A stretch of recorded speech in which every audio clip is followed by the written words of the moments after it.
with them as their line producer, UPM, first AD, just kind of whatever capacity that they need for any particular project that comes along. Had 5 years on Z Nation as the production supervisor. UPM was the producers were generous enough to give me a producing credit the last couple of seasons, which was great, and it was a wonderful experience to see folks like Juan and Jason McKee and Jared Briley get a chance to direct some local folks here. Got to direct episodes. I think it was a really good experience for everybody. I've been in Spokane for 30 plus years and grew up in Rapid City, South Dakota. I don't know. That's me in a nutshell, I guess. So we're going to talk today about scheduling and just most of my experience. I'll be honest, most of my experience is on larger projects, and I've done a few short films. So I'm trying to kind of take a bigger beast, so to speak, and bring it down to a 2-day shoot or a 3-day shoot. Now I've done a lot of commercial shoots or corporate videos or other projects where it's a couple of days shoot and that kind of thing. So if I get a little if I talk a little bigger project, just kind of bring me back down every once in a while. I want to keep it relevant to what most of you are experiencing and working on in terms of the shorts and that type of stuff, and the script, the Christmas chaos. So I think a few minutes just to talk about why do we want to make an effort to schedule properly and really think through the scheduling. I think in a lot of ways your time spent in prep will directly dictate how well your shoot goes. I can't stress enough that prep and that pre-production period and that planning and thinking through things and organizing things is very, very critical to the success of your shoot.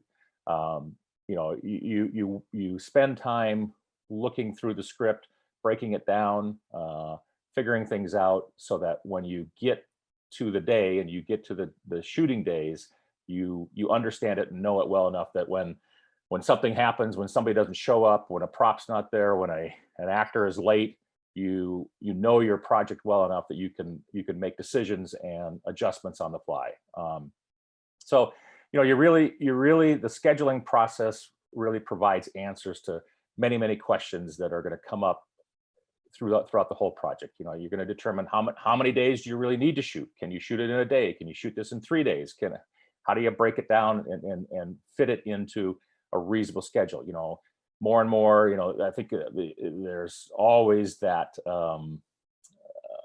belief or understanding that production days, shooting days are 12, 14, 16 hours. I think there's a push these days more and more to keep them reasonable, keep them under 12. There's really, if you're planning correctly and you've got everything organized correctly, you should be able to keep your working day to a 12-hour day or less. So that scheduling process helps you determine how many days you need to shoot. How many days or when are your actors working?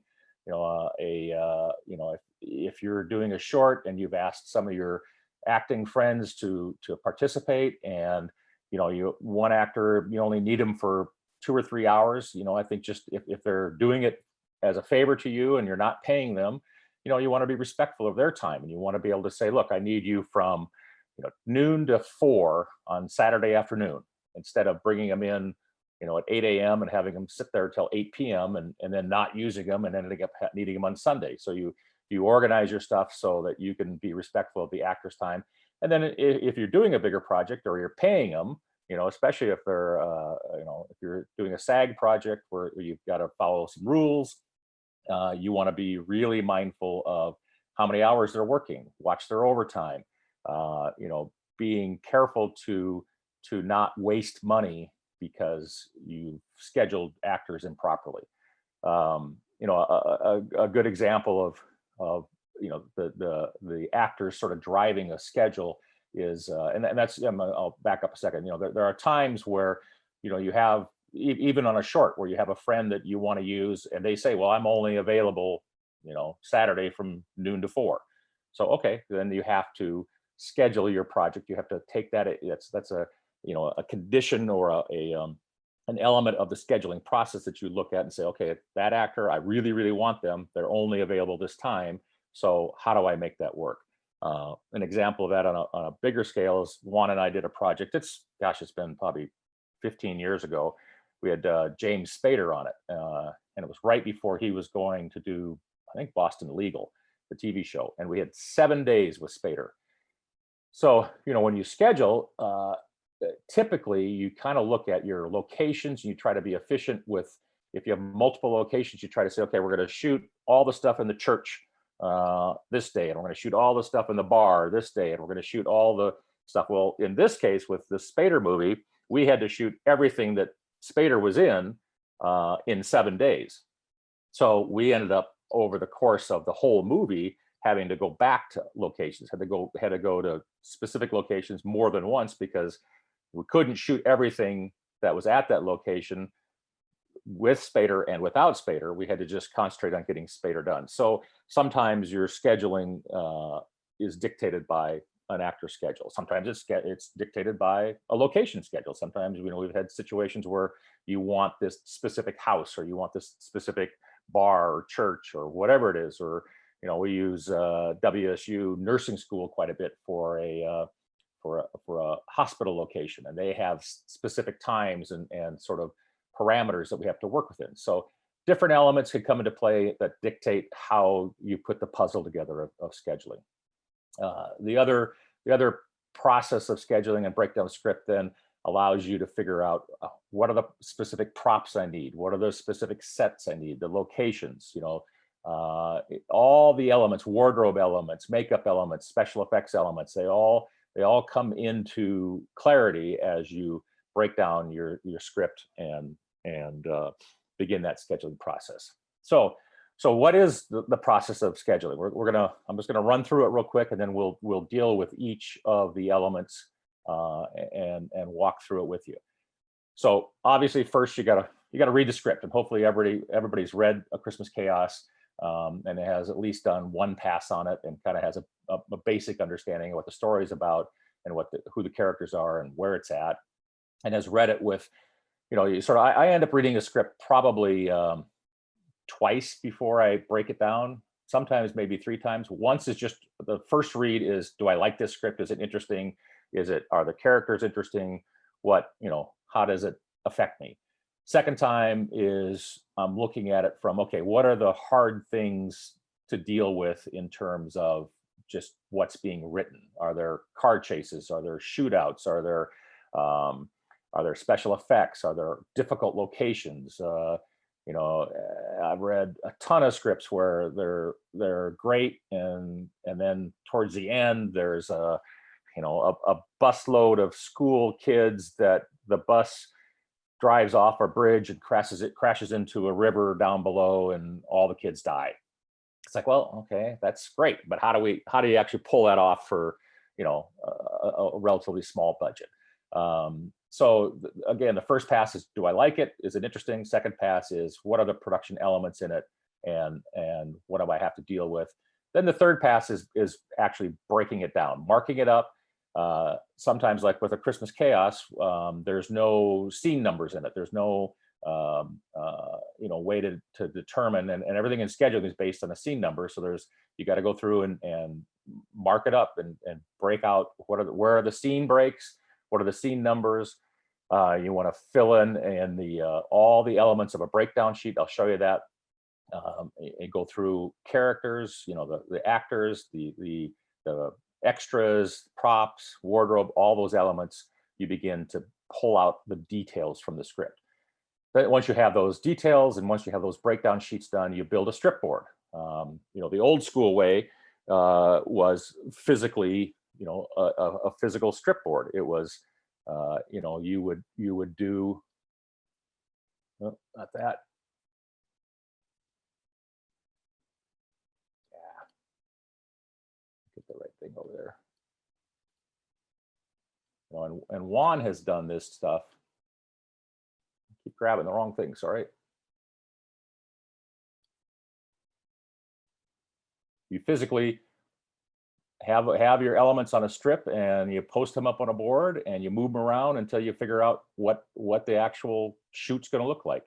So we'll talk about that a little more later. As time has progressed, and we got things like computers and software. Now we use there's various software packages out there. Movie Magic's one of them. Studio Binder. There's others. You can just Google movie production scheduling software and find different different products out there. Some you can pay for, some you are free. What I'll show you today is using basically Excel. It's the Google's Numbers. It's a it's a database spreadsheet that's free from Google, and I'll kind of show you how I've used that to do some of the scheduling. And then the final element of the process, or the final step in the process, is getting feedback. You got to talk to your director, your producers, and a lot of times you're talking to them during the scheduling process, because it's like, how are we going to do, like in Christmas Chaos? It feels like, and in fact, in communicating with Juan, he sort of confirmed that those the whole thing may be like a oneer, maybe one continuous shot, like Birdman, or a lot of The Revenant was the flowing camera and just this continuous shot.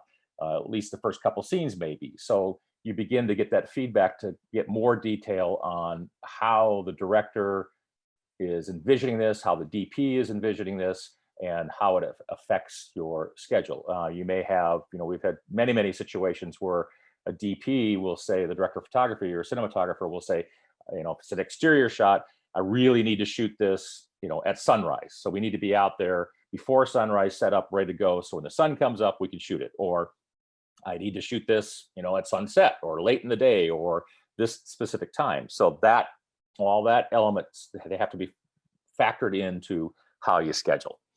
So those are, that's sort of the reasoning why you need to spend the time and the energy and the detail of scheduling, because there's so many elements that are affected by it or affect it both ways. All right, so let's get started. First thing we're gonna do is read the script, which again, everybody has read the script? Yeah, thumbs up, okay.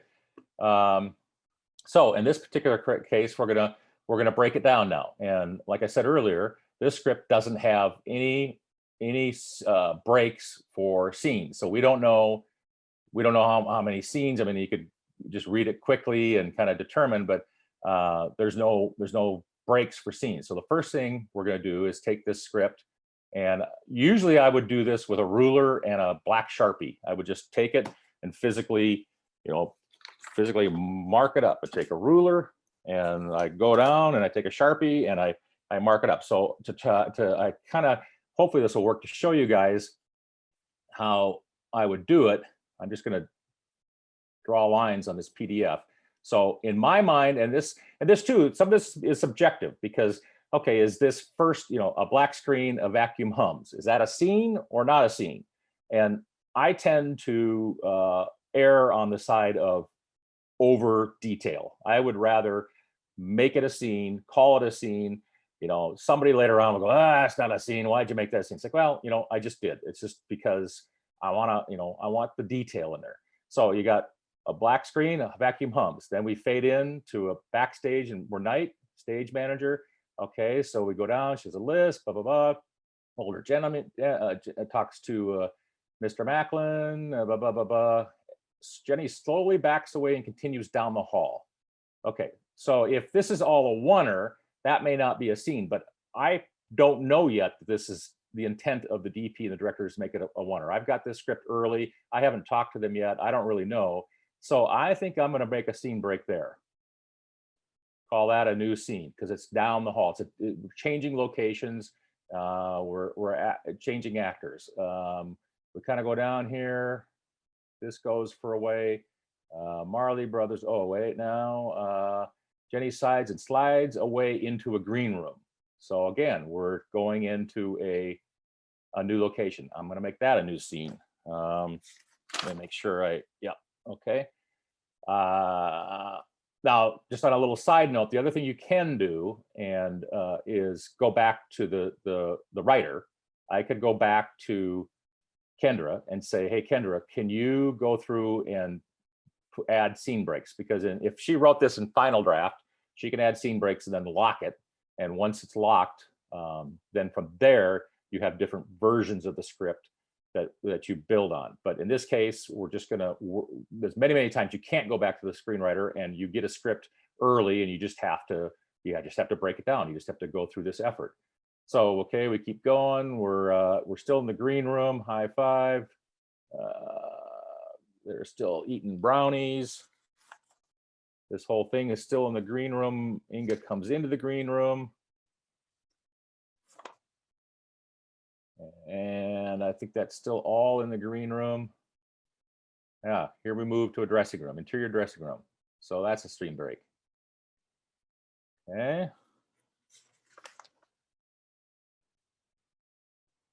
I'm not sure what this commercial break is. I don't know. I haven't talked to anybody. I'm not sure what the intent there, if there really is a commercial. So I'm going to go ahead and make a scene break there.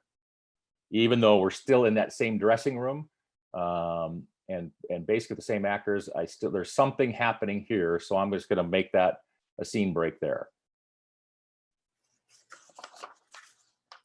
Now, montages, we get down here to this montage. Montages are always interesting because, you know, it's like, yeah, they're separate scenes. So I'm going to make a scene break at each one of these.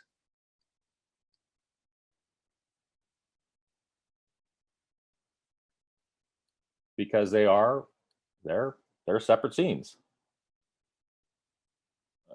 Make sure I got 7, 8, 9, 10, 11. Okay. And a montage. And then we're backstage again. And I believe that takes us to the end of the script. So now I'm going to go back up. Now, when I do this manually, when I do it with a ruler and a Sharpie, I add the scene number as I go.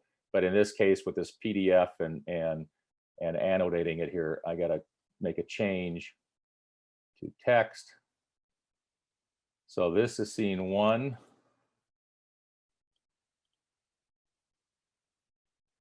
This is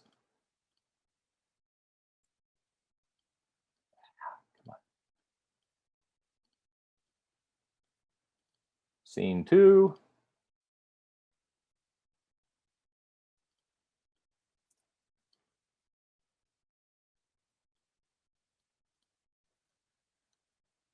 Scene 3. Whoop.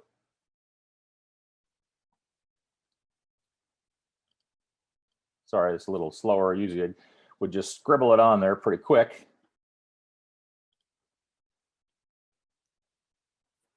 Let me make sure here I'm following my scene 3 as she backs away. Scene 4 is Jenny. Where did the 4 go? There we go.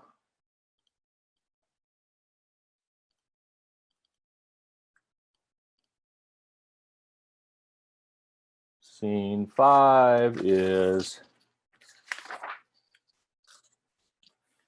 dressing room.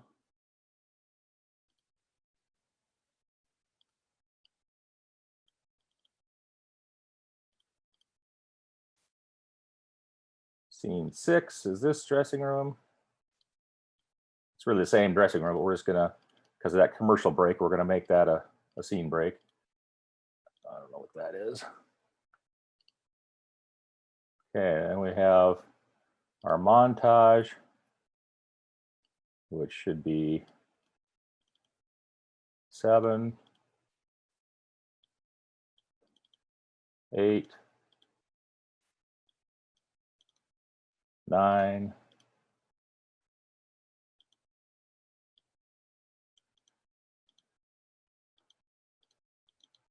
10,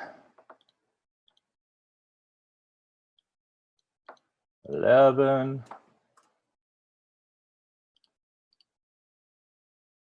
and then our final scene is scene 12. So this script has 12 scenes in it. Everybody with me? Okay. Anybody disagree or agree, or everybody cool with the way we put the scene numbers in? All right. All right. So now that you've got your scene numbers, you've got your foundation to build on. You know where your scenes are. You know where you're going in a sense. So the next step in the process is to begin to fill out your breakdown sheets. A breakdown sheet basically is all the elements that go into that particular scene. You have a breakdown sheet number, which is generally your scene number. Page count, I'll show you how to determine that. Obviously, the date, production company, you fill in everything. And again, a lot of times what I've done when I've done this is you can pre-fill out everything, production company, production title, put the common elements in, the global elements, and then make a bunch of copies. Now, the old school way of doing this is when you use these breakdown sheets, you would use 4 different colors for the breakdown sheets to help you. So as you put your breakdown sheets together and they represent your script, you can pretty quickly look at it and say, okay, this is a day exterior scene. And you would use a yellow piece of paper for the day exterior. You would use white for day interior. You'd use green for night exterior and blue for night interior. Now you'll see later when I show you Movie Magic and some of the software that's available out there, they have carried that theme forward. They've carried the idea of different colors representing different exterior day, exterior night, interior day, interior night. For the case of this, I just have white sheets, and the PDF I didn't have the different color sheets. And frankly, this whole script is a night interior shoot. So everything would be in theory on green paper if you were doing these breakdown sheets. Mark, I got a question. Yeah. And we have a question from William. Yeah. Go ahead, William. As you broke down thanks, Juan. As you broke down the scenes, I've seen in other scripts you got take scene 11A, scene 11B. I see we have just 12 here. How do you what makes it turn into an A or B or? When the script is locked, again, if you're using Final Draft, when you've locked the script and scene 12 is scene 12 and it's locked, you never go back and change scene 12 to a different scene. Scene 12 is it's omitted, but it stays in there. You always have if you omit it, you would see scene 12 omitted, and then if you add a scene in there, let's just say for some reason 12 stayed in. That's not use 12 because in our script that's the last thing. Let's say it's scene 8. Let's say in the montage you added another. The director comes along after the script is locked and says, "Oh, I want to do another montage shot. I want to add a montage between 9 and 10." That would become 9A. Now, you actually would do it A9.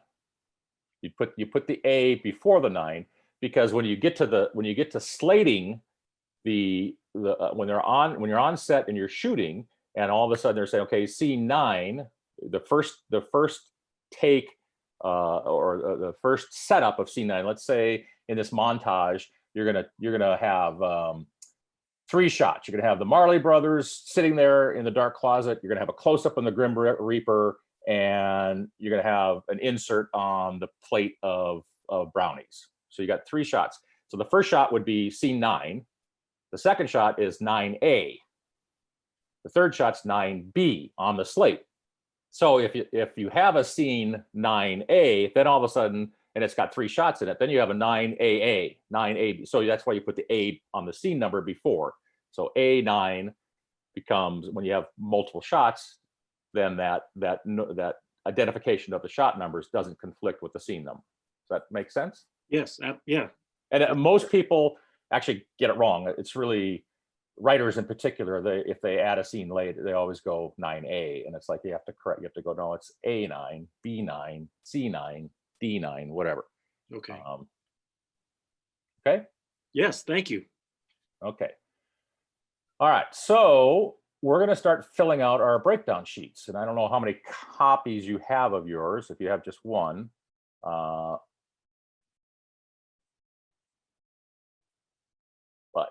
so scene one, I pre-filled out a couple of them just so you can kind of get an idea. Hang on a second. I got so excited I pulled my earplugs out. You guys still hear me? So in our script, scene one is just this little vacuum, black screen, and you hear the vacuum cleaner. Now, let's just take a side step real quick, and let me explain how you determine how long your scene is. The typical current normal way of breaking down a script or a scene length is you look at your page and you visualize it in 1/8 chunks. There's eight elements or eight sections to your script. So if you, and a lot of it's just, with experience, you can kind of just look at it and know. But if you just kind of look at this particular script and we're to break this into 8 segments, 1, 2, 3, 4, 5, 6, 7, 8, you just kind of visualize it. You look at this, okay, that first scene's 1/8 of a page. This second scene is, it's more than half a page. It's probably 5 or 5/8 of a page. The last scene, the scene 3 goes quite a bit longer. That's more than half a page. So again, that's about 5/8 of a page. So that's you just kind of have to visualize it. Now you can, when you start, you can just take your ruler, and a piece of paper is it's roughly the script. You take the margins out and the verbiage itself, the written materials, 9-10 inches, something like that, after you eliminate the margins. So it's about an inch and a quarter, inch and a half per 1/8 of a page. So that's how you kind of determine your length. It's never exactly perfect. When I'm in, and later on I'll show you Movie Magic. When I'm in Movie Magic and I first enter all my elements, and before I start adding my day breaks and things, I take a look at the whole script and everything I've entered, and see if my page count comes close to the actual page count. And usually you get within, you're within a page. You certainly want to be accurate enough that you're not looking at a scene and saying, this scene is 2 pages long when it's only 1.5 pages. The other hard part about scheduling, or just be mindful of scheduling, is you could have, you could have a script where there's a scene that just says, car drives down the road, flies off a cliff, and crashes. It's 1/8 of a page on the script, but in reality, in shooting time, that's a day. It's not just something you're going to pop off in what you would think 1/8 of a page of a script would be. So it's a combination of, how much space does it take on the script, but in reality, how long is it going to take to shoot it? But you still stick with the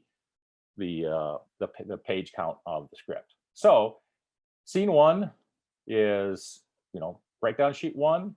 It's 1/8 of a page. Today's date, production company Spokane Film Project. Title of the project is a Christmas Chaos. Scene 1, just a black screen. You kind of give it a scene name. It's interior, night, and the description is a vacuum hums. And the only element I added in here was just under sound effects music, vacuum hums. So you can look at this piece of paper and know what you need for this scene. Okay. So that's an easy scene because there's really nothing in it. The upcoming scenes have characters and have background people and have props and notes, information about set deck and all the different elements. So how do you know what you need to populate all of this information? Well, you really go back, and before you start filling out these sheets, you go back and you mark up your script with all of those, finding all of those elements. So, excuse me, the first thing you do is you look for your characters. Excuse me. Now, there's two ways to approach this. One way is to look at a scene, like we'll take a look at scene 2 here. Let me get my cursor over there. And some folks when they're scheduling will just look at scene 2 and look for everything. They'll look for, okay, who are the cast members? Who are are there any special effects? Are there, any stunts? They'll look at everything in scene 2 and mark it all up. Some folks, and this is the way I generally work, I go through and look for cast first. I go look for each element in each scene. So for the purpose of this exercise, we're gonna do it the way I typically do it. But ultimately, whatever works for you is the way that you can do it. There's no hard rules on what you have to do. Simultaneously, there is a common way that when you're marking up your script, you use you use different color highlighters to mark the different elements, and you don't highlight the element, you underline it. And primarily the reason you do that is a lot of times when you make a copy of the script or a copy, if you've highlighted something, sometimes the copy machine will make it difficult to read or blot it out. Also, if you scan it and you make a digital form of it, that too, sometimes a highlighted word will be blotted out. So typically when you go through and mark up your script, you use a red highlighter for cast, you use an orange highlighter for stunts, a yellow one for extras that are just that are an extra doesn't talk, but an extra that you give direction to and say, I need you to specifically, walk over here and pick up this glass of water and bring it to the main actor. That's an extra that it's a silent, but you have a bit part extra.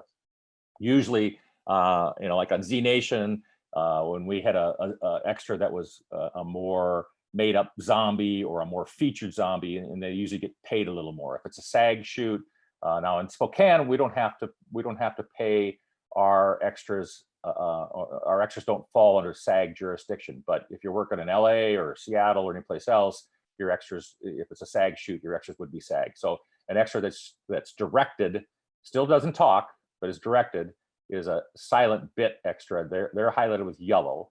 An extra that's just atmosphere, just standing around in the background and milling around, they're highlighted in green. Special effects are blue. Props are violet. Any animals or vehicles are pink. And sound effects are brown. Now, having gone through that list, that's just somebody back in the 60s, I don't know, the 70s, decided those were the colors. You could use whatever color you want, just as long as you're consistent, just as long as you mark your cast consistently with the one color, whatever highlighters you have or Sharpie pens. A lot of times I just use these, these thinner point Sharpies. They work well, and you can mark up your script that way. For the purpose of this, we're gonna go through and mark up. I'm going to go to red, and we're going to do our cast first. So, in our first scene, there's no cast member in there. Second scene, we got Jenny shows up. So we're going to mark her. We kind of go through Jenny, and you mark the first time you see their name. And generally, if a script is written and kind of follows a normal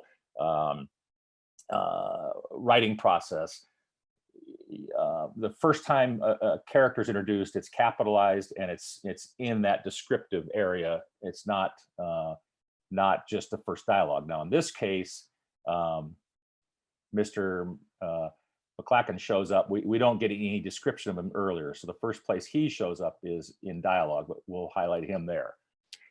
Now, we're not gonna worry about the Grim Reaper right now because he's background. And he's an extra, and right now we're just doing the speaking roles.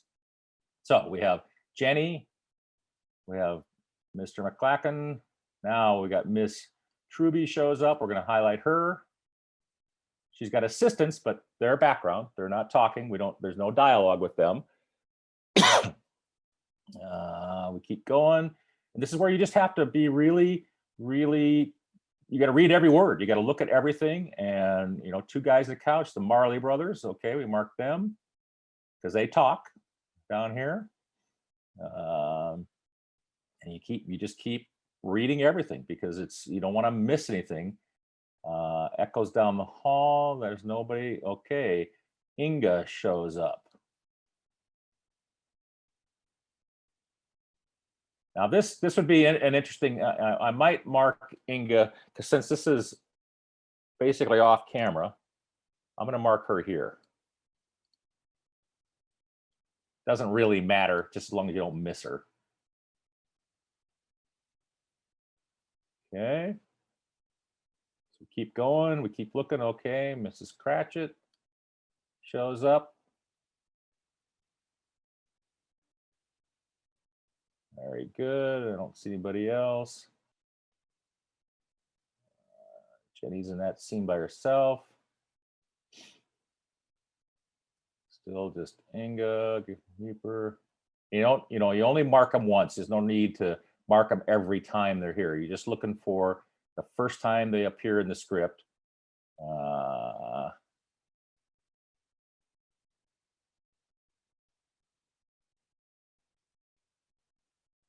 And I believe that's it. All right. So let me just double check my cheat sheet over here. We have Jenny, Mr. McLaughlin, Ms. Truby, Marley Brothers is going to, I assume there's two of them, two that doesn't really say, it doesn't specify. So that would be something well, I guess it says say two guys. So, okay, yeah, it's two. So you got two Marley Brothers. Inga. This is Cratchit. So that's your cast. 7 characters. Okay. So now you want to go and look for, we'll just take it in the order that kind of the sheet has it here. Come on, cursor. So next thing we want to look for is stunts. I don't think there's any stunts in this script. And sometimes, that can be, stunts can be I don't know, a bit subjective. When does it become a stunt? When if a actor has to fall on the ground, is it a stunt? And sometimes you have to look at your actor. If you've cast it and it's an older character and an older person playing it, you may want to say, yeah, for safety, we better have a stunt coordinator or a stunt person here to make sure that they're falling safely. It's a bit subjective, but you tend to err on the side of caution. If you have any question in your head, you kind of go, yeah, I better have somebody, because the last thing you want to do is hurt somebody on a shoot. I mean, that's we've all read the Sarah Jones story. We know how that happens, and it's very very, very important that you're looking at your script, you're looking at the elements that are in it, and determining, are my actors safe? Are we working with them safely? Are we keeping the crew safe? And do I need a stunt coordinator, a stunt performer? Do I need a water safety person? If you've got people going into a pool or into the lake, do I need, obviously if you have a fight scene or a shootout scene, you're going to need stunt people. But in this, I didn't read anything in my head, in my world, that would say, yeah, I need a stunt person. I don't know, anybody agree or disagree? Or okay, so we got no stunt no stunts, geez, to hook up. Our next one is our extras, a silent bit part. So these would be extras that we're going to kind of direct and have to, get to the right place and have them do specific things. We're going to highlight those with yellow. So I'm going to go to a yellow highlighter here, or underline. Now, in my world, the Grim Reaper would be that. We're gonna have that particular background actor do specific things at specific times and specific places. So we're gonna mark him as a extra silent bit part guy. I've got an assistant and a costumer there. Yeah, they're kind of doing stuff, but I think in my world, it's not that. Yeah, I guess as I say that, I think when I went through this earlier, I did mark them as we're gonna have to have them do specific things. So we're gonna highlight them as bit part extras. Okay. And then everybody else from there, I don't think there's any other specific background performers mentioned or talked about in the script. At least I didn't see any. It's all either the characters or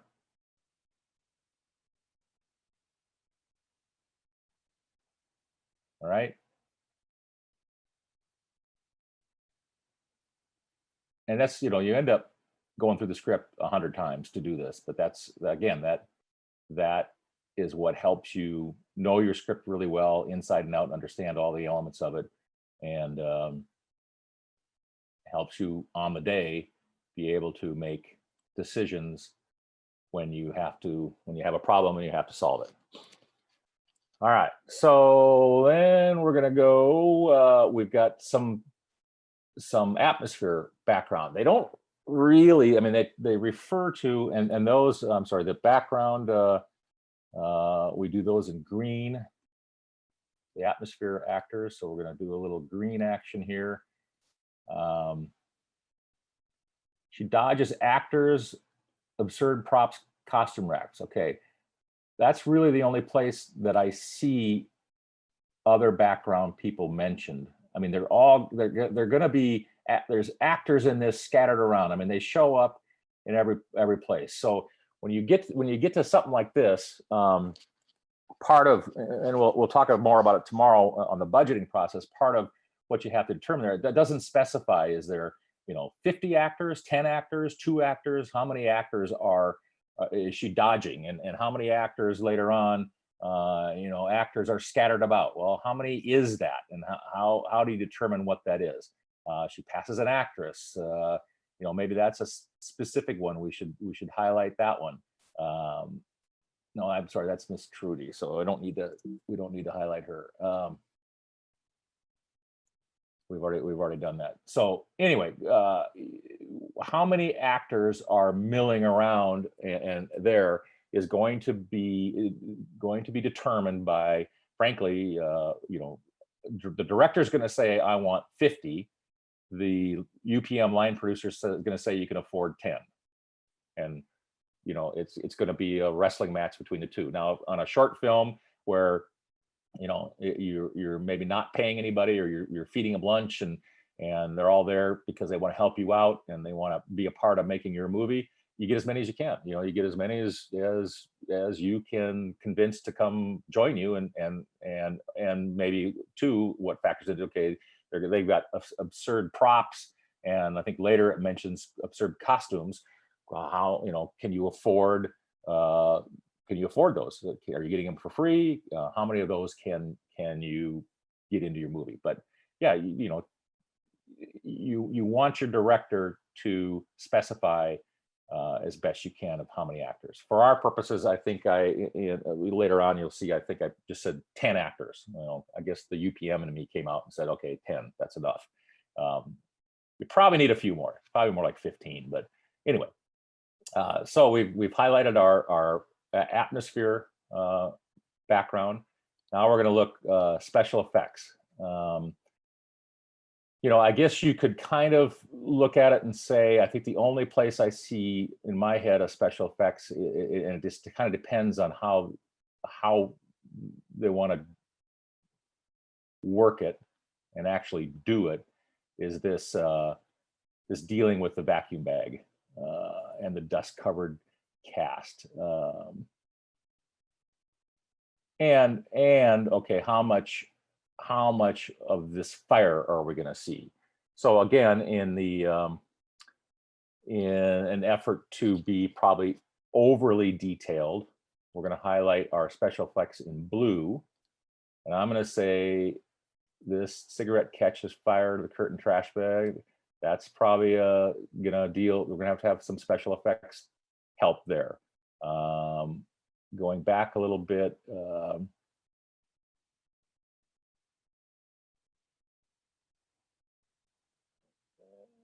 Where are they? Booming voice. Everyone bites, scratches, punches the bag, and poof. You know, again, how that's done and what the director has envisioned has to be determined. But at this point, I would say you probably should mark that up as a special effect, because there's got to be something there that's going to happen. Okay, now props. We're going to mark up our props.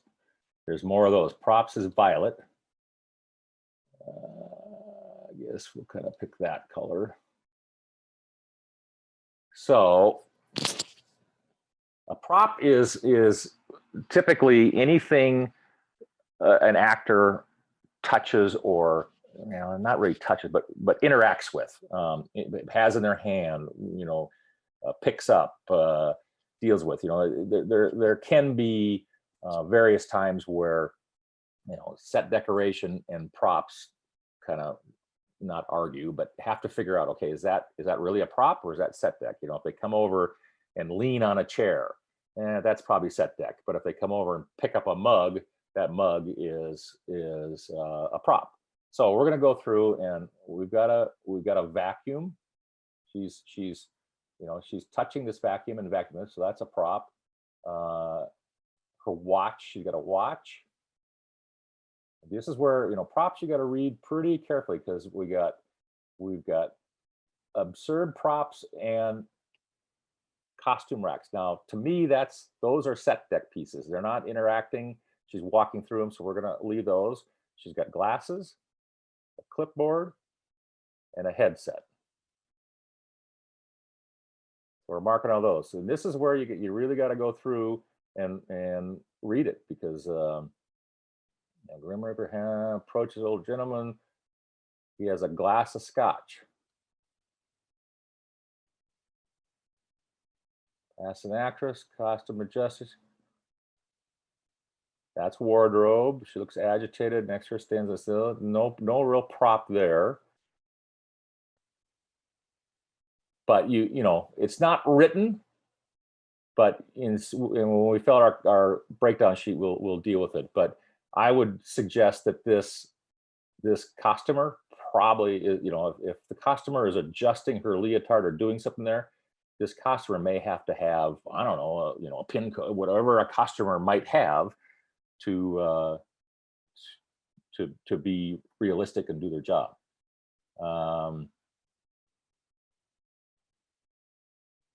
One tiny peanut. We've already highlighted or marked her watch, so we don't need to do that again. Couch wearing a conjoined couch and covered in chains. That's all wardrobe. Now this will be an interesting one, because there are times that the costume department might say, you know, the chains are a prop. We're not going to provide the chains. And the prop guy may say, or gal may say, no, it's on them. It's part of their wardrobe. It's part of what's described. That's your job. I'm going to mark it as a prop. I don't know why. I just feel like chains are an add-on, so we're gonna make that as a prop. Big cookie sheet of brownies is a prop. Props are generally the most detailed. If the writer, especially if the writer is a very descriptive writer and puts all those elements in it. Yeah, and here's an interesting thing too. You'll need to clarify. Up here, when we first introduced the Marley Brothers, it says there's a big cookie sheet of brownies. Down here, it says they hide their cookie plate. Well, is it a cookie sheet of brownies or is it a plate of brownies? Which one is it? Or is it both? So I'm going to mark that because it's something we're going to err on the side of detail, and then we'll go back and as we get our feedback at the end of the process, the director or somebody in the chain of command, a creative decision maker will say, no, it's just the cookie sheet. We don't need the plate too. Or yeah, we want both. And then the UPM says you can't afford both. Not really. German accent, an unlit cigarette behind her ear. I'm going to call that a prop.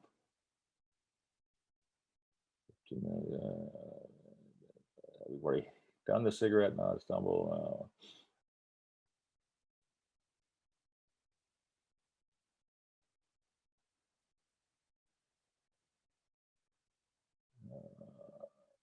Pulls a pack of saltine crackers.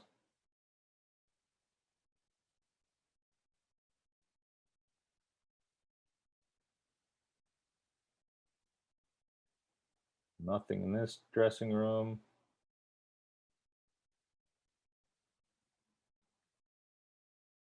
Still the unlit cigarette.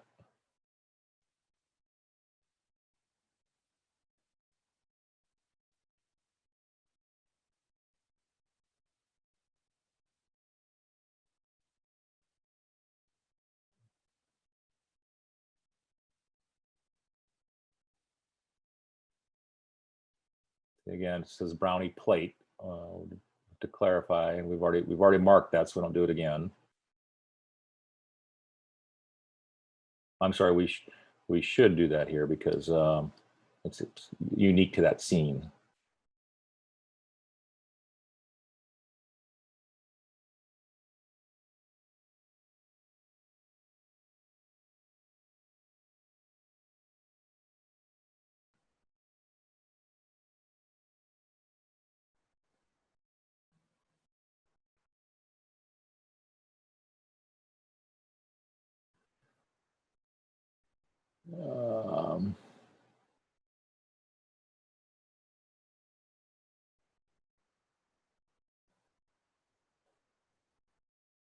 Cigarettes finally been lit.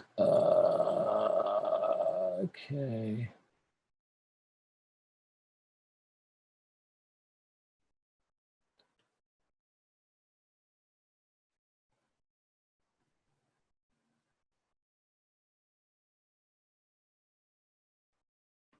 Chris, was that a question about the peanut? Mark, you had a question about the peanut from Sure. Chris. Go ahead, Chris.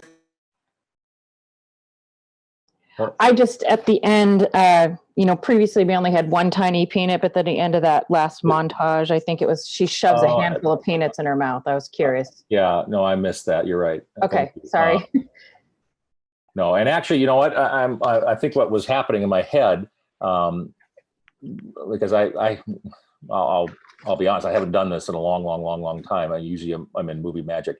I think I led you slightly astray, just in the sense that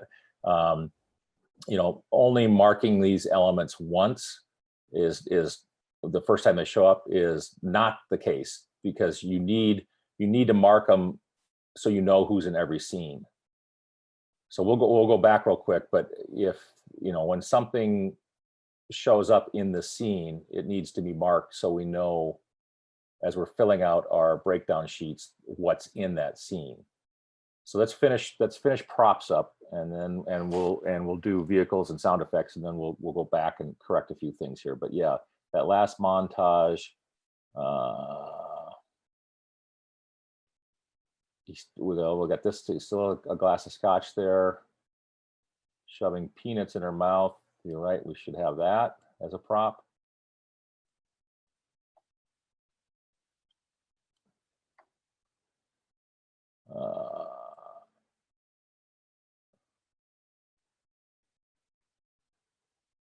A small shredded piece of what seems to be Tiny Tim's costume.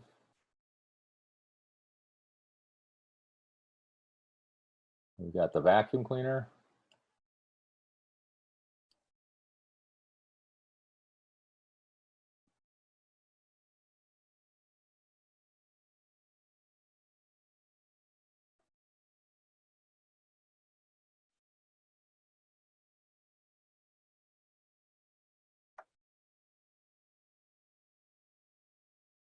Let's go ahead and mark this cigarette just so we know it's there.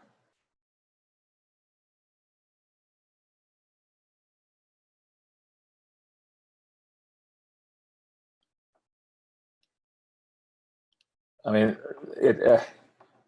I guess, again, if you want to be extremely detailed, yeah, you would mark the watch every time it shows up. But at the same time, the character Jenny is wearing a watch. So anytime Jenny's on the breakdown sheet, you put the watch in. But that's just, we'll mark it just to have it there. Okay. And a lot of times too, as you continue to go through, you find things that you missed. You find something that you say, oh, gee, I better add that back in. So let's move on to vehicles, animals. You do those in pink. Is that? Yeah, it's pretty much the same as that violet. Let me see if I can find a better pink.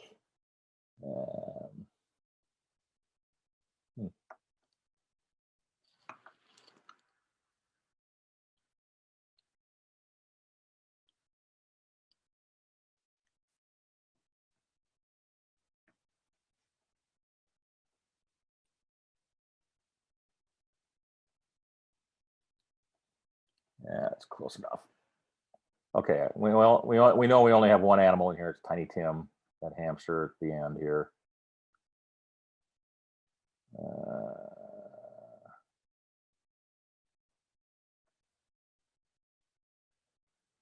Tiny hamster. Okay. There's no vehicles. Sound effects in brown. We've got a vacuum humming.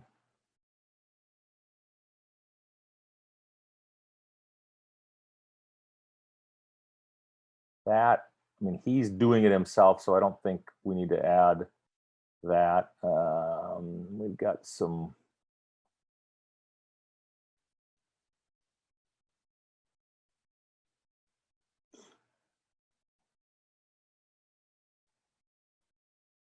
The watch beeps. Did it beep earlier? It beeped up here. Yeah, watch beeps. And Mark, while you're doing that, Jamie's got a question for you. Go ahead, Jamie.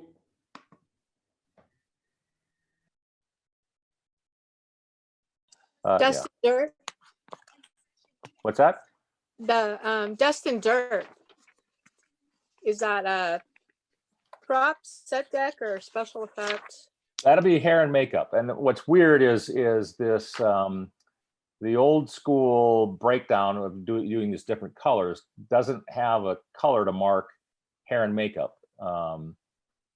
So you just kind of have to, again, when we talked earlier about, selecting your colors, as long as you're consistent, to me, that dust would be makeup. Okay.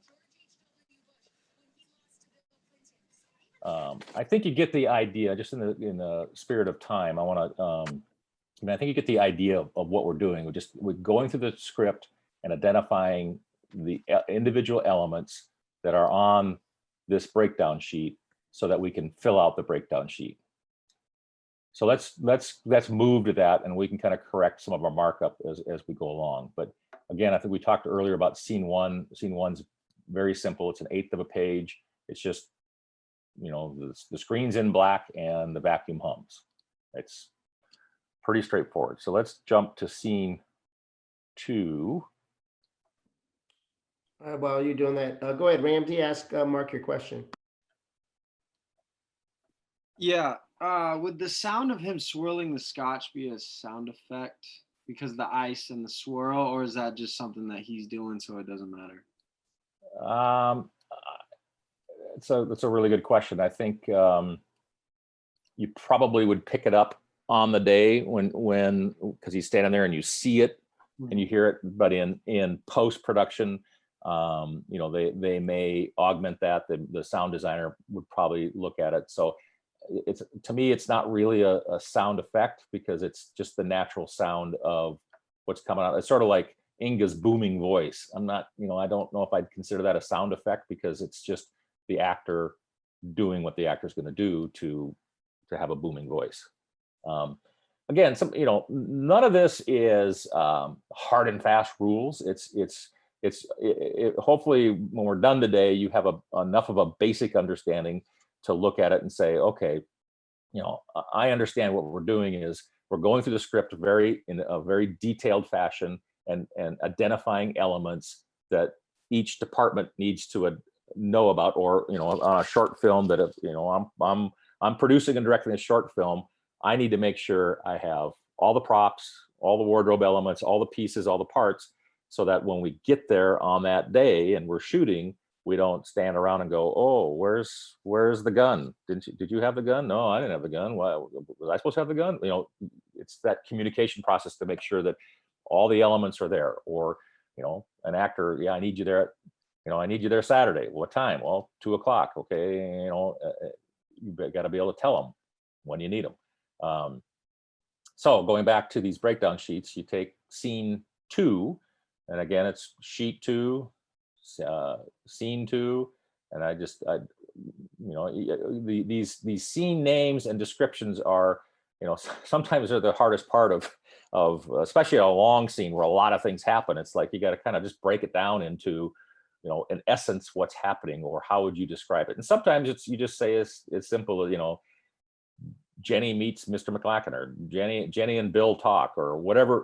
It can be that simple, but you try to give it enough of a descriptor that that as people are looking at these sheets, or later on as they're looking at your script schedule, they have a basic understanding. Oh yeah, it's that scene. They've read the script and they know the script, so it helps them relate back to, oh yeah, it's, especially if you've got a script with 100 scenes in it.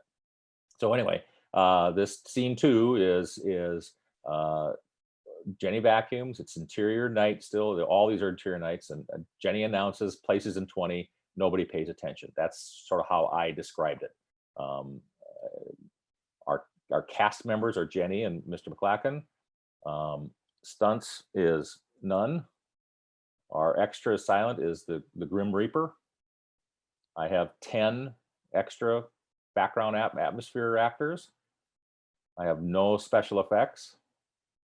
I have a vacuum, watch, glasses, clipboard, headsets, and a glass of scotch. Those are all our purple highlighted elements. No vehicles or animals. And then there's not highlighted. And I guess, again, it's kind of your own call on what color you'd want to use, but I'm just going to go and do a real light blue, I guess, and just absurd props and costume direct. This would be for set deck.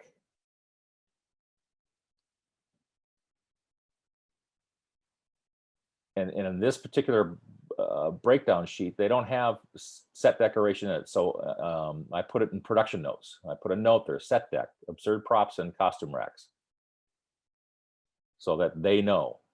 A wardrobe has got to have absurd costumes for our 10 actors, avant-garde makeup, because they talk about it, very avant-garde makeup and absurd costumes. So want to make sure those notes are in the breakdown sheet. So when you're even on a short film, you may have a makeup artist and somebody that's in charge of getting your costumes together, or even if it's yourself, if you're doing everything yourself, this just helps you not miss anything. Make sure that you have what you need. Make sense? All right, so scene 3. Now I didn't type anything in for scene 3 except the header. Let's go back real quick to, no, we can do it on scene 3. So let me I got a little cheat sheet here so I can do it quicker. Come on, cursor. Okay. So scene 3. We're going to change this sheet number to 3. Hopefully. 3, and it's scene 3. Scene name, I just said, I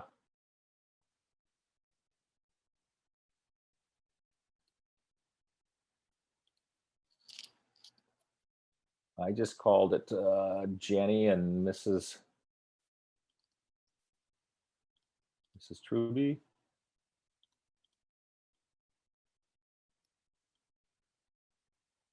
It's still, again, I pre-populated this as I copied and pasted these various templates of my sheets. It's an interior night. That's still the case.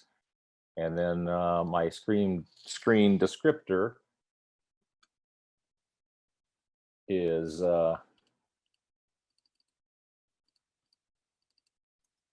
Jenny tells Mrs. Truby that place is in 20. That's kind of the essence of what happens in this, right?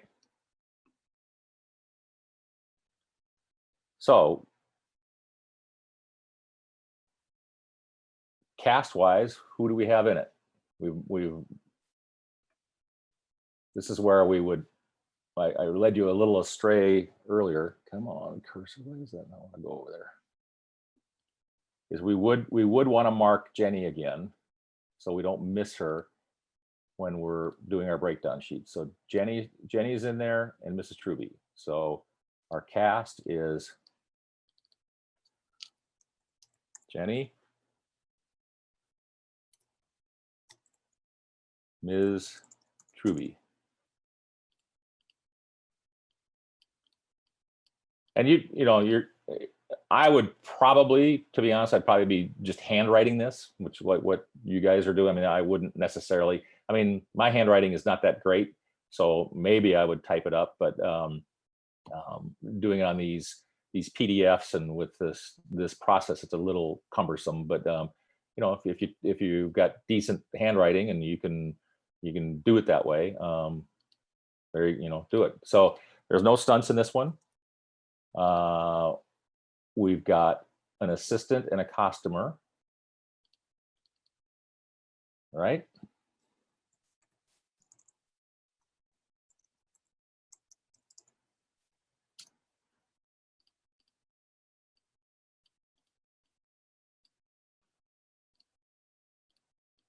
I think we would still have, I think in reality, what I would probably do scheduling this thing is I would have my 10 actors available for every scene. My 10 background cast members, or they're cast members in the script, but they're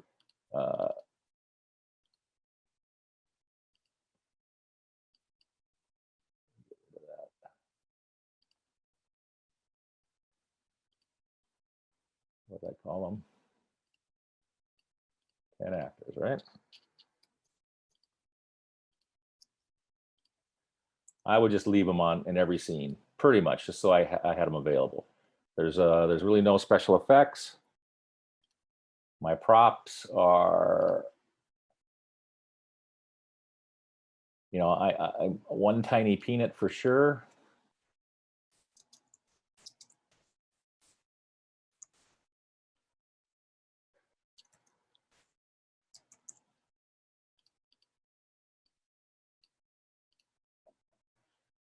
And then I might put down just like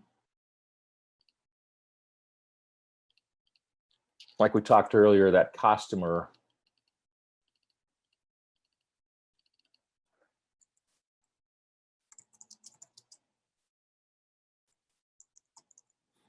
Just to remind myself, do I need something for the costumer?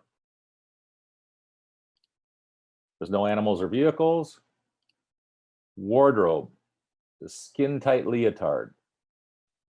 Since it's specified in the script, you're gonna wanna identify that.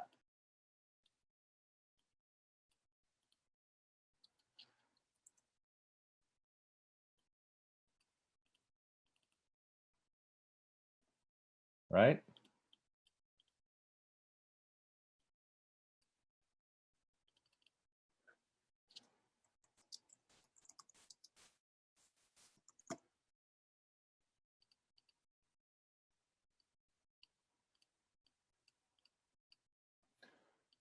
Hair and makeup, yeah, I mean, there's really, they're again, it's the overall look of the show. So you could, in theory,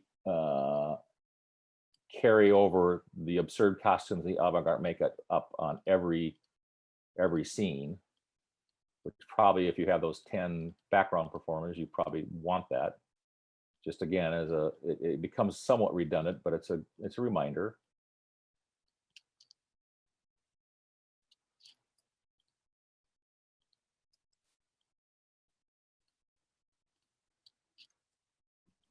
On the props, would you include Jenny's props again? Yes, yes, we would,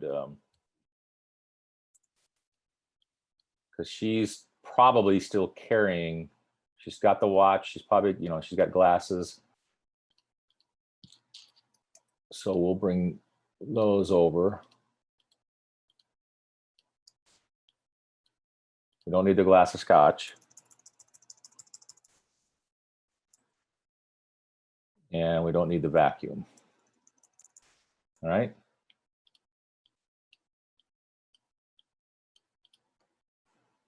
Sound effects, music, really nothing. Special equipment at this point, nothing. Production notes, again, you could probably carry this element over.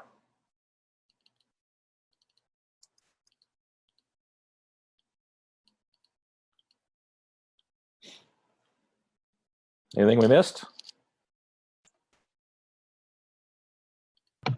Yeah, the page count. Oh, okay, page count. What did I say on this one when I first did it? I think I said, I called it 5/8. That's 2 and that's about 3, so it's 5/8.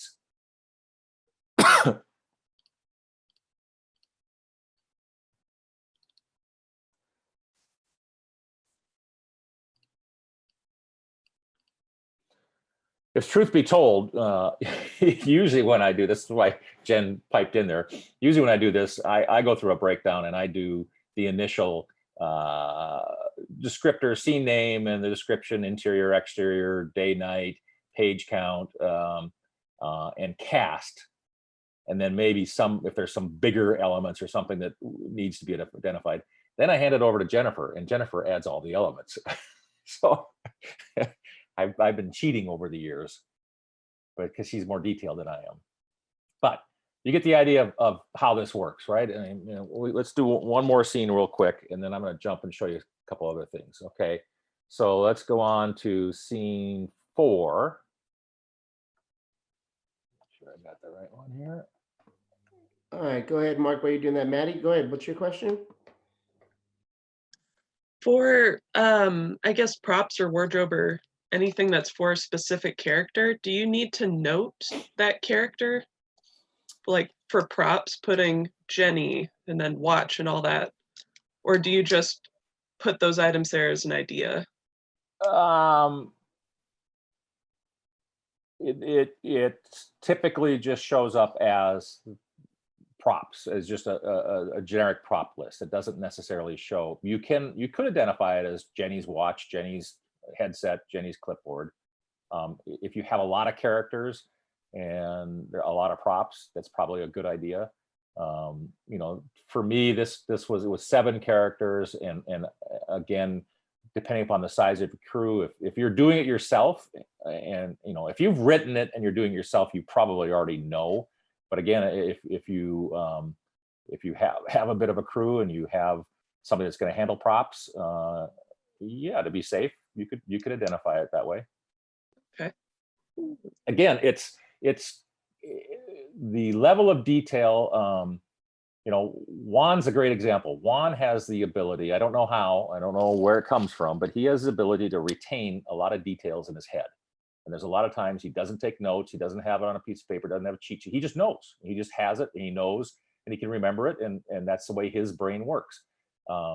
my brain works differently. I have more detail. I have to have things written down. I have to have a cheat sheet. I have to be able to follow a list a little bit. So you kind of adapt some of this to your own needs. And again, depending upon if you're doing the majority of the work yourself, adapt it to whatever works for you. If you have a bit of a crew and you have some people helping you out, and you're directing this, or you've written it and it's your project and you want things a specific way, put them down. If you want input from a prop person, or you want input from somebody else, you can have those conversations and say, hey, what do you think? Let's should Jenny at some point, should Jenny drop her clipboard? Yeah, I think we could add, the DP may say, well, we need a little activity in this scene, or we need a little movement. Let's have Jenny come over here and sit down, or take her headset off and drop her clipboard. That's just an example, but again, I think the more, if you have the details in there, you can always pull them back. If you don't have the details, the chances are you forget something. Okay. Do we want to do one more scene, or let's see, it's 12:25, because I got other stuff I wanted to show you and other ways to do this. What do you think, Juan? I think we should move on to the other stuff. Okay. I mean, and then these guys could do their own sheets tonight on their Yeah. own, finish them up for tomorrow stuff. you have a basic understanding of what it's pretty straightforward. It's just identify elements in your script, pick a color for them, be consistent, and put the elements on the breakdown sheet. Okay, so this breakdown sheet is a great way to do it, and you end up creating a Bible. You have all your you have your script, and then you have all your breakdown sheets for every scene, and you can look at that and you can make copies of it and hand it to different departments. You can hand it to everybody, and everybody then knows exactly what is needed for those specific scenes. Another way to approach it, if you want to move away from physical paper and making copies, as we talked earlier, of using like numbers on Google.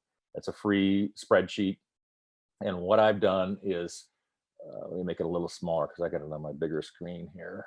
Hang on a second.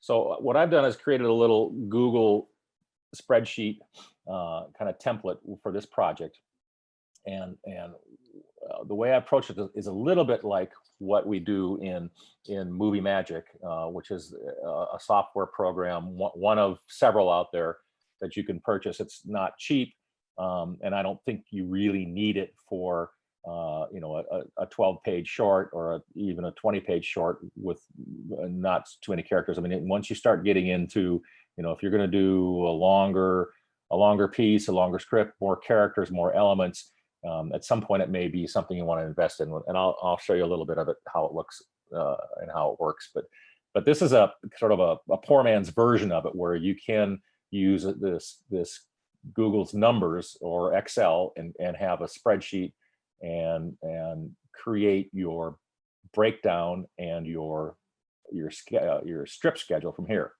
So this I just created, I just listed my cast, and I gave them a number.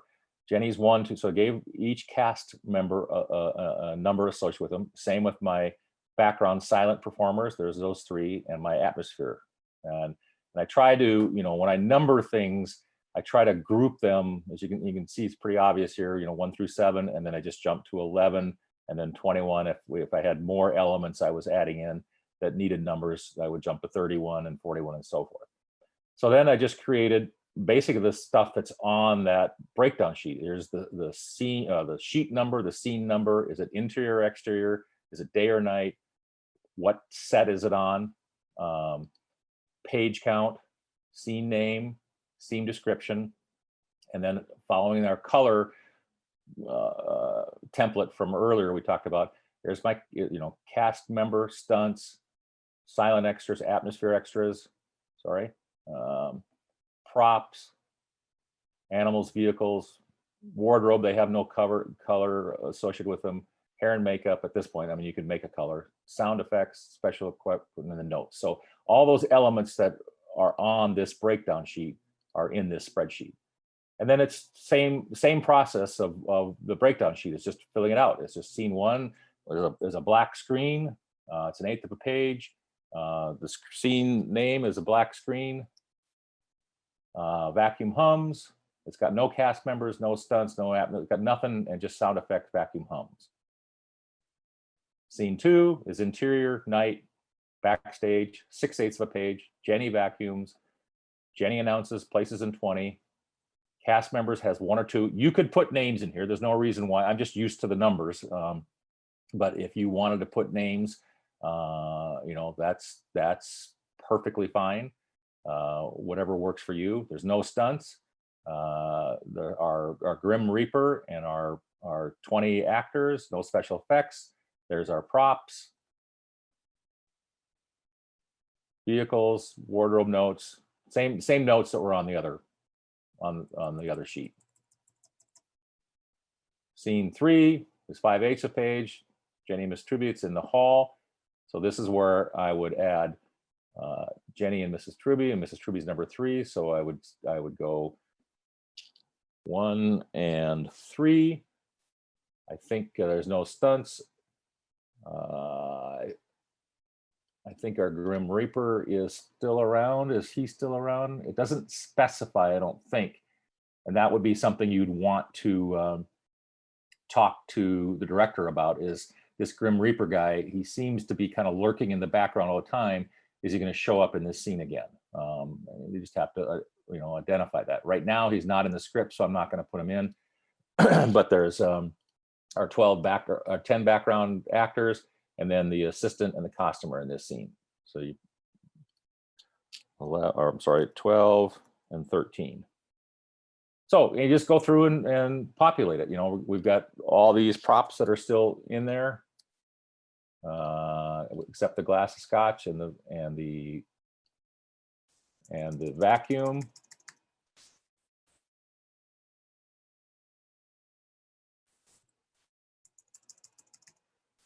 And so forth and so forth. I think you get the idea. And I can share. I mean, do most people know either Excel or numbers, or how to function in that world? I mean, I'm happy to. I'll just share this with Juan, or tell me, Juan, how to share this with everybody. You could share it with us tomorrow as like a Google Doc, and we can just put it in the chat, and then people can actually open it up. Okay. And be able to download it themselves too. Okay. So I think you get the, I mean, it just follows the same process of the breakdown sheets. It's just on a computer instead of manual. Now, the reason I like this is, you know, if you're using the breakdown sheets, when you get to the next step in the process, which is actually creating your strip boards, actually determining what scene are we going to shoot first, what scene are we going to shoot second. You know, if let's say we're going to shoot this particular short, The Christmas Chaos, over 2 days, what scenes are we going to shoot on Saturday, and what scenes are we going to shoot on Sunday? And I just pick a weekend because I don't know, that's because today's Saturday and tomorrow's Sunday. So if you were to create a strip schedule from the breakdown sheets, you would, you know, transfer, you would create strips, you would create, and you could do it with, you know, sticky board or sticky paper, whatever way you can kind of come up with that works for you. As I showed you earlier, kind of the old school way was let me just, you know, you have to transfer your information from your breakdown sheets to a different format. So there's labor involved in it. There's work. Here's one that they just basically hand wrote each, you know, and really you only need the scene number, because you use your breakdown sheets as your Bible, your main reference. So you can get less detailed here. You have your scene number, interior, exterior, day, night, a short description, who's in it. And then you can begin to play with, okay, what order do I have to shoot this in? And let's just, if I were doing this movie or this short, and I had a Saturday, Sunday, I would hope that I could convince all of my actors and my cast just be available for both days, and would probably shoot it in order. It would probably make the most sense. But let's just, for discussion's sake, say that, let me get rid of this real quick. Some of these. Let's just say I really, really, really, really want these two guys that I know to play the Marley Brothers, and they're only available Sunday. If I were shooting this in order, I would need them Saturday, probably, because I would probably shoot, you'd shoot about half of it Saturday, half of it Sunday.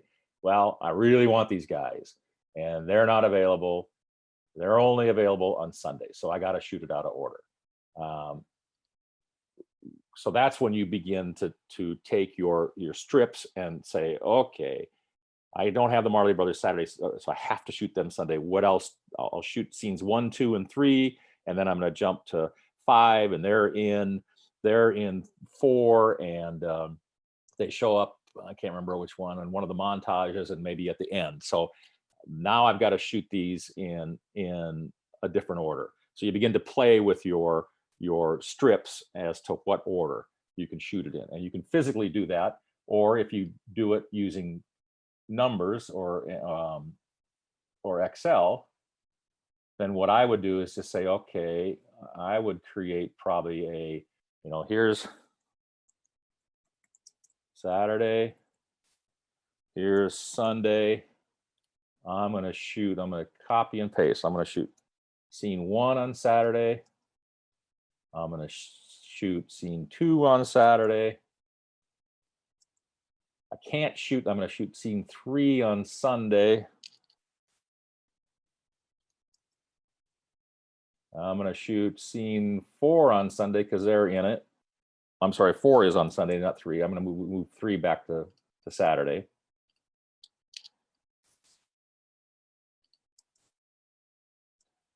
So I think you get the point. You're able to build your, I can shoot scene 5 on Saturday. You begin to build your schedule. And that's as simple as that. So whether you're doing physically or doing this. Now this particular script is a fairly easy one to schedule, but let's just say, again, you have a different script. There's more actors in it, more locations. You're going to move around, and let's say it's a 3-day shoot, and then all of a sudden, you want to, your locations include a church, a bar, and the WSU hospital. WSU says you can only be in there on Thursday from 4 p.m. to 8 p.m.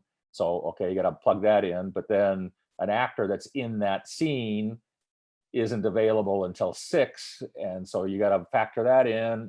And your bar wants you to be there after they close. So you're going to shoot after, you got to shoot between 2 a.m. and let's say 10 a.m. So you have more elements in that scheduling process to factor into how do you schedule. And many times, Juan and I have done it 100 times. We'll use the movie magic strips and be moving around, but there is an advantage to these stick. We've done it 100 times where you just write, the scene number, and you write it's an interior and it's night. And again, Juan has the ability to remember things better than I have to sometimes write actors, but you just put it up on the wall and you begin to move the pieces around. And there's many times where, okay, well, we could do this, and Bill's not available that day. Oh shit, we can't shoot that day. Okay, that has to go over here. Oh wait, we can't do that because that location's not available. And so you begin to just keep massaging the puzzle until you get it to work. And sometimes you can't. Sometimes you have to go back to the producers and say, look, I'm sorry, you got to talk to your actor. There's no way we can, unless you want to change a location, or unless you want to recast, this actor in this location doesn't work because that location is not available that day. And sometimes it's just physically impossible to make it work. kind of rare, but it does happen. Or you got to go back and say, look, let's start a day later, or can we start a day earlier? Can we change our shooting days? Are there a different way to skin the cat? So you have to be I think we've used it, it's a Jenga, it's that Jenga game. And sometimes if you pull a piece out, the whole thing crashes. You got to just figure out, where can I pull, and how can I build this tower and still keep it standing? I refer to it many times, it's a giant puzzle. If you're good at puzzles and you like puzzles, you'll be good at scheduling, because that's what it comes down to. You got a puzzle with ocean and blue sky, and all the borders are blue. So where do you start? And you have to figure it out. Now let me just show you real quick if you want to spend a little money. Now again, I think there's some free software out there that you can just, if you Google movie production scheduling software, I think you can find some stuff. I don't know how good it is, how well it works. I know there's one called Studio Binder, and I think there's one called Synchronize. And that there is more and more of a movement, and these programs are getting more robust, where you can input your script and input all your script elements, and from that then create your schedule, and it will then create your call sheets and your production reports and all the other paperwork you need, especially if you're doing a bigger shoot. And even on your shorts, and a smaller project, it's not a bad idea to keep a bit of if you want to call it a diary. I mean, basically a call sheet is a document that says, this is what we're planning to do today, and who's involved, and how we're going to accomplish this work. And then the production report becomes, this is what we really did today, and becomes the fact of, this is how the day went, and this is what we accomplished today. Not a bad idea to keep some form of a diary of your shoots. Just, it helps you remember, it helps you learn, it helps you figure out, okay, this didn't really work and this worked, and it just becomes a document that you can refer back to and say, yeah, I guess we can shoot 8 pages in a day. No, well, that was a simpler project. So just something to think about. And I wouldn't bog yourself down with a whole bunch of it. But anyway, these newer softwares or programs are going more and more kind of just online, where everybody has access to them. You don't have to print much paper. You can just like the Google Drive and the Google program, you just go to them, and that's kind of one of the advantages of Sheets. The Google Sheets is I can be in it, and Jennifer can be in it, and Juan can be in it all at the same time, and can be making changes. Rebecca and I use it when we're crewing up on projects. As I confirm a crew member, I put them in the Google Sheets, and she has access to it, can see right away, oh, okay, Jennifer's been confirmed.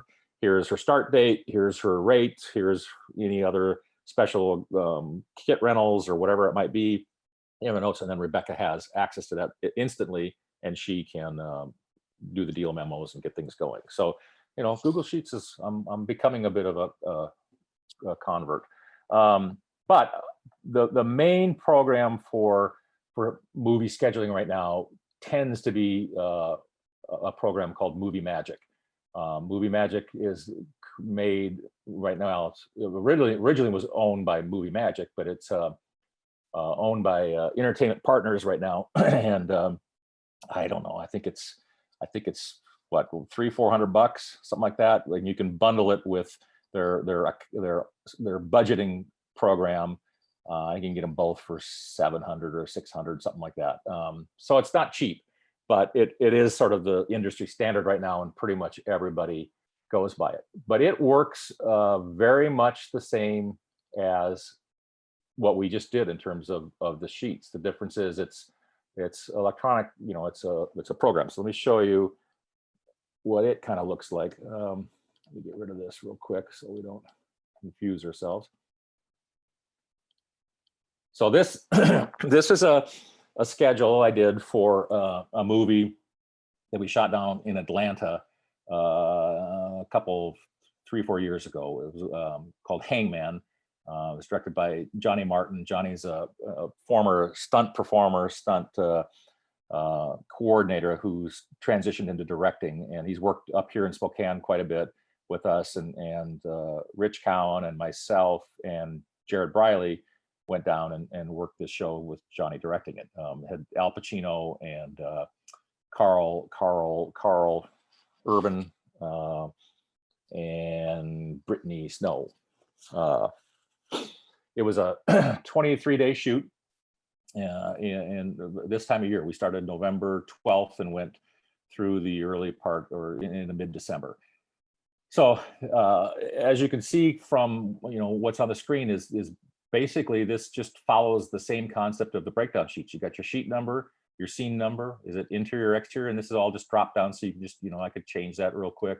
Interior, exterior, what set is it, and is it day, night, morning, evening?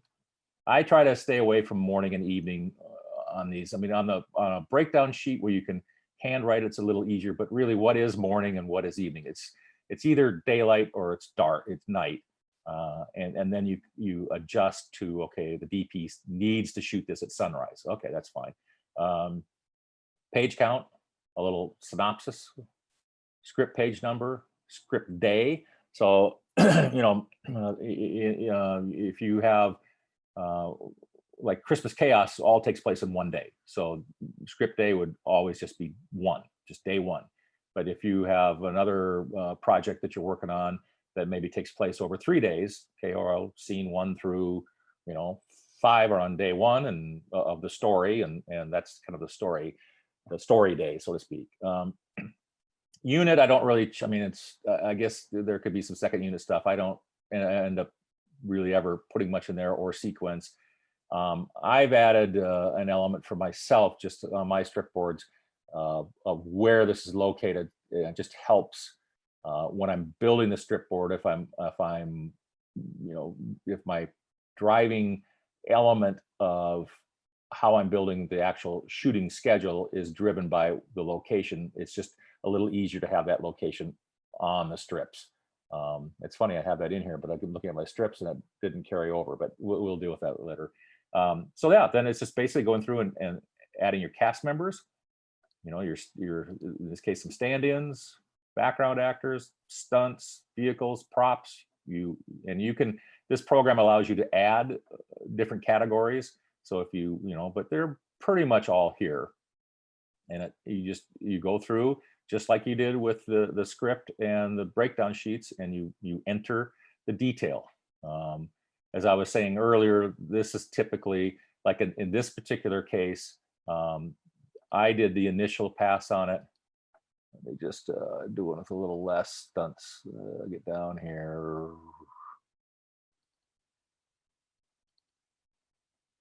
All right, here's scene 40 part. And sometimes you end up breaking a scene down into parts. Like in this particular case, scene 40.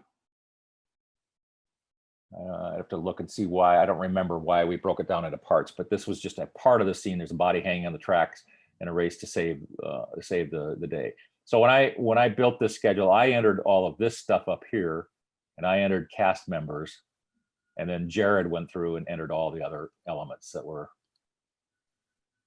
Mark, you got a question from Jennifer. Yeah. Mute. Yeah, so I know, this may be getting a little bit in the weeds, but when you have flashbacks in a script, how do you track flashbacks in terms of script days? Like, would you make a notation, or where would you put that in here? I probably wouldn't give it a script day. When I do, I don't think there's any. Let me just double check. Yeah, here's an example, whether it's a flashback or not, is this there was a scene, we had a scene 20 in this movie was a foot chase. So they were running, and I'll get back to your flashback question, but this scene 20 was written just as a foot chase, but in reality, we were going into a bar, we're exterior going into a bar, then in the bar and through the bar, and then to neighbor's porch and down a walkway and near miss the back door, roof of car. I mean, there's all these elements. So the script just calls it all scene 20. So I make it 20 part. So there's multiple parts to this. And then in this case, I made everything I started everything with foot chase. So this is the exterior foot chase into bar. Then exterior foot chase just outside of the bar. Foot chase through the bar. It's interior. All the same day. So in fact, I guess we didn't have script day in this particular breakdown. But if I were doing a flashback, I would, on the set thing, I would say flashback. I'd probably do it in caps. Flashback, Bill sees, his mother's, die, whatever the flashback is. And I wouldn't give it a script day. Does that answer your question? Yeah, Okay. yeah, that's good. So as you have with the breakdown sheets, you fill in all the information from the script, you fill in all the detail, and then this makes it much easier to build your strip board, because your strip board then becomes all those elements already pre-populated. So in this case, this is a finished strip board, and I add these banners so we know this is Hangman. It's the 23-day shoot, official. It's on the official blue script. This is some pre-production stuff. Thursday the 10th, we load trucks, camera prep. Friday the 11th, Saturday the 12th, there's just a stunt day. So we just did all this driving stunt. It's all scene 1, and I broke it out into different parts. Part 1, part 2, part 3, and basically in this case, we were doing exterior of a car, interior of a car, exterior, interior, exterior, and we didn't necessarily shoot it in this order, but this is all the stuff that we shot that day. The strip boards are a little bit confusing when you first read them, because it tells you your day, the shooting day at the end. Now, that's why I put the banner here. This is Saturday, November 12th. These are all the things, and this is the end of shooting day 1, Saturday, November 12th, and it calculates your page count for you. You have to enter it in. I've entered the page count into the elements area, but it does all this calculation for you. And this tells you all the cast members that are in there, basically what's happening. Now, the advantage of this is, like in this particular case, we had a situation where we're doing these 2 days, and then we're going to take a couple days off, and Al Pacino was supposed to start like on this Monday. I guess we had 2 days off. He was supposed to start like this day. Well, he got sick and couldn't start, so we had to rejigger the schedule. But you can do that. You just move these strips. Like if all of a sudden Al, that's a bad example because that's too big of stuff. But let's just say all of a sudden the bar calls up, or I get a call, a couple days earlier, and the bar says, you know what, I know you want to be here early in the day, but it's better for us. Can you come in the afternoon? So we say, okay, we're going to start with the car, this stuff, and the porch and the house. We're gonna do that stuff first. So you can highlight that and move it up there, and highlight this, the bar, move there. We're gonna go to Joey's house first, and then we're gonna go to the bar. So it allows you just to move these strips wherever you want to, move them to different days, move them around, and adjust your schedule as needed. And this is why, because you can't see the whole thing in one screen. This is where the little sticky notes become really useful, because in fact, we did it for Hangman because we had so many things. Like you can see there, December 7th, no Al. So I had to make sure that whatever we were shooting on the 7th, Al wasn't in any of it. And you'll see there's no Al in any of it. So, and sometimes you may have a script that Al's in everything. And how do you do that? Well, we can't shoot that day then. But again, going back to the sticky notes, that's where the sticky notes come really handy, because you can put everything up and you can see it all, and then you can start moving stuff, and you can get, in this case, Rich and the director helping me, saying, oh yeah, okay, we don't have Al that day. We can shoot that. Yep, let's shoot. And you just keep moving the puzzle around until you find the sweet spot. I don't know, any questions about movie magic, or you got a basic understanding of how it works? It looks like the different colors are for different, like exterior day is yellow and interior day is white. Is that Yeah, like any color coding? that's I think you were probably doing your Seattle film summit stuff. This is the typical Oh, sorry. colors for yellow is typically exterior day, white is interior day, green is exterior night, blue is interior night. That's the typical color scheme of those things. And you can, yeah, and you'll see, like if I were just to change this to night, it goes blue. It carries over there, it's blue. And that really helps you when you're scheduling, because you'll sit here and you'll look at like, let me find a split. Like in this case, we were shooting at the cemetery, and then we're gonna go in the mausoleum, but we needed to be day here, and then we were gonna go inside, and it was a case where we had to say, look, we don't want to, Al didn't really want to work much past midnight most days.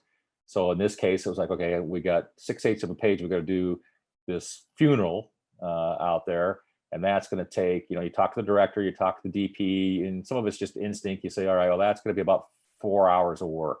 And by the time we get set up and tear down, we're going to do that, and then we're going to go to lunch, and then we're going to go inside. But we're going to start at 10 a.m. It's still going to be light out when we get into the mausoleum, so we got to do it day for night. That's what that DFN stands for, day for night. So the DP knows he's got to light that spiral staircase.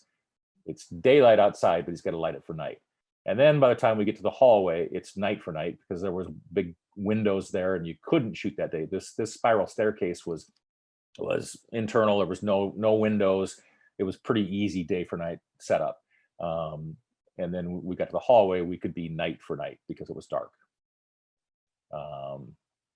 So anyway, that's sort of those factors that come into it is actors, when the DP wants to shoot it, is it day, is it night? What kind of location is it in terms of can you shoot it day for night? Can you shoot it night for night?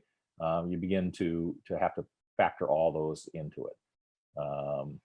This at the mausoleums, we did splits, meaning we started at about noon and went to midnight, and those had to be, the chapel had windows, they had to be day for night. Sometimes the DP will come to you and say, I can't do that that location day for night. We just can't do it. We have to figure out something else. All right, so that kind of gets through everything. I guess there's plenty of time for questions. I think, Juan, did I miss anything? Was that pretty much? No, I think it was great. I would probably, the only thing I would add to Jennifer's question about the flashbacks, that I agree with Mark, not giving it a day if it's like one quick flashback or there. But I actually had to do a script where it was 2 storylines, present day and flashbacks. So to track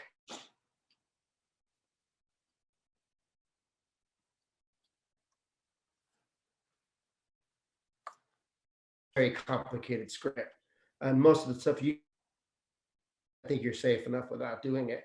Unless there's a reason to share the screen, maybe we should go back to everybody and for just a little last minute Q&A, last questions or comments. So Aaron, if you can change this up on the screen, it'd be great.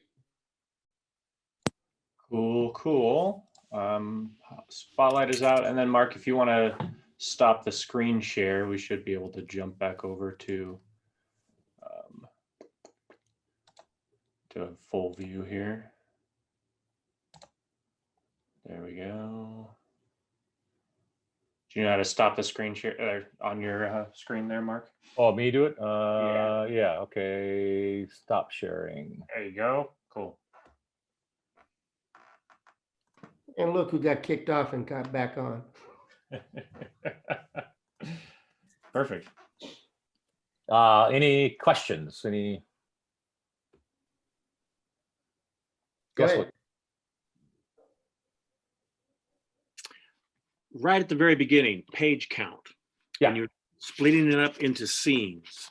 Is that, could you, I'm sorry if everybody else already got this, but could you explain that one more time, please? Sure, Like, if sure. I have a 100-page script, how do we break that down into the actual page count again? I got a little bit lost on that. Yeah, you look at, let me call up a longer script here. Let me just see if I've got something I can, here's, here's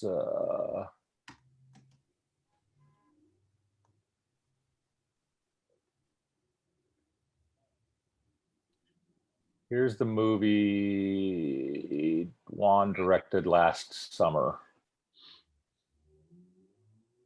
Let's let it open here. Come on.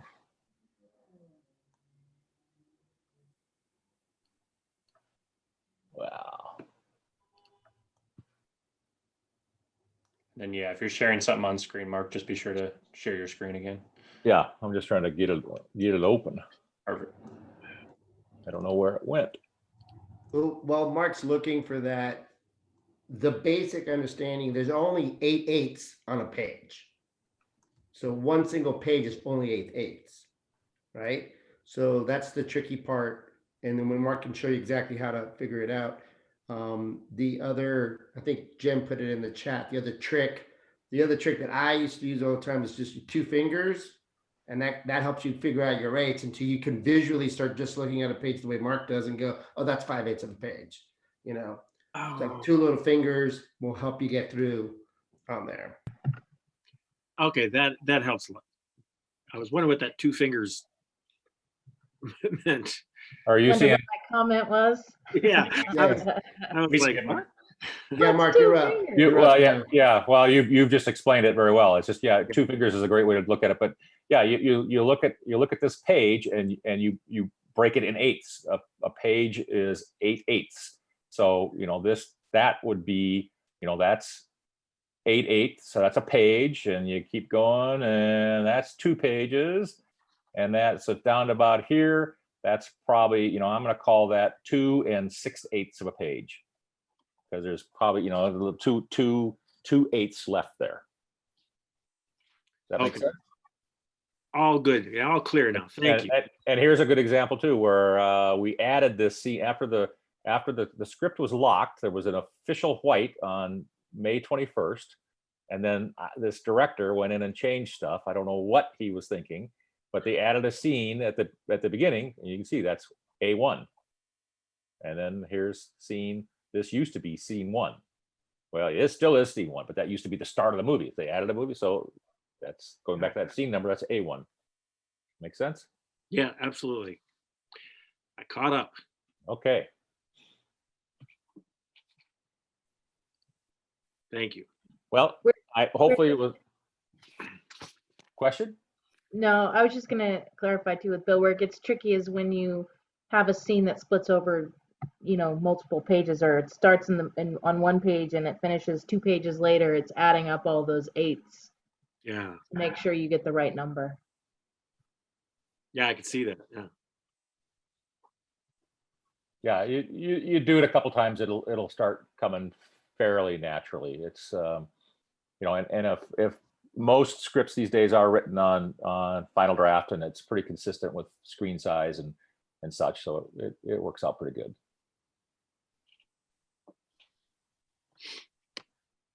Well, hopefully this was helpful and you learned something. I think I've said it a number of times, but I think the core essence of it is read the script in detail, seek out and identify your elements, get your elements into a format, whether it's a hard copy on a piece of paper or using a spreadsheet or whatever you determine that lists the elements in detail that you can share with other people who are helping you with your project, and that becomes their base of information to do the job you want to do. And again, the more You know, and I would throw out there, especially for screenwriters, if you want something specifically in your script, put it in the script, because if it's not there, then it's not going to be there, unless there's discussions later on saying, oh, we better add this, we need this. The director sees something that he wants, or she wants. So it's just identifying and presenting the details in a format that people can use it. All right, any other questions? Okay. Mark, I got a question for you. Yeah. Should tomorrow, just for the exercise, I was thinking, would you want to start with you and I talking as though we would be meeting after you've done your breakdown as a director of that script? Because that's really where the changes and occurrence, the questions that need to be asked. Just maybe taking a little time so they can understand that channel of communication. Sure. So basically, go through the schedule, go through the breakdown, and go through the schedule, and each scene, and have you say, no, change that. No, we're not doing that. No. Yeah, I get to be the director. And change okay. Yeah, we can do that. Okay, good. Well, guys, thank you all very much for coming. Mark Dahlstrom, thank you very much. We really appreciate this.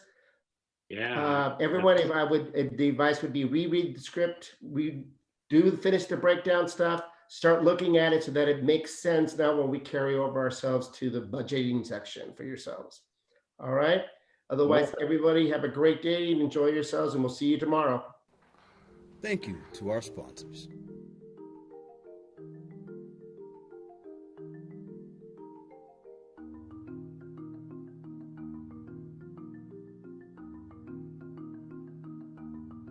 This program is made possible by the support of a Saga grant from Spokane Arts. This has been a Spokane Film Project production in association with CMTV.